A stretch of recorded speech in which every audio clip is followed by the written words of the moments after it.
தேரடி வீதியில் தேவதை வந்தா திருவிழான்னு தெரிஞ்சுக்கோ. சுக்கும் சுக்கும் சுக்கும். தேவதை வந்தா திருவிழான்னு தெரிஞ்சுக்கோ. தெரிஞ்சுக்கோ தெரிஞ்சுக்கோ. இப்ப என்ன தெரிஞ்சுக்கணும்? பவி, நீ அக்கா மக, அத நீ தெரிஞ்சுக்கணும். நான் உன்னை கட்டிக்கிற முறை, அத நீ தெரிஞ்சுக்கணும். என் மடியில உட்கார வச்சுதான் உனக்கு காது குத்துனாங்க, அத நீ தெரிஞ்சுக்கணும்.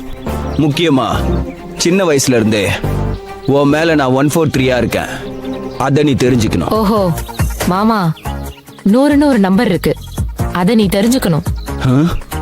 வந்து அள்ளி போட்டுட்டு போய் மிதி மிதின்னு மிதிப்பாங்க. நீ உயிருக்கு போராடுவ. உன்னை அள்ளி தூக்கிட்டு போக 108ன்னு ஒரு ஆம்புலன்ஸ் வரும். இப்படி வழியில நிறுத்தி இடைஞ்சல் பண்றதுனாலதான்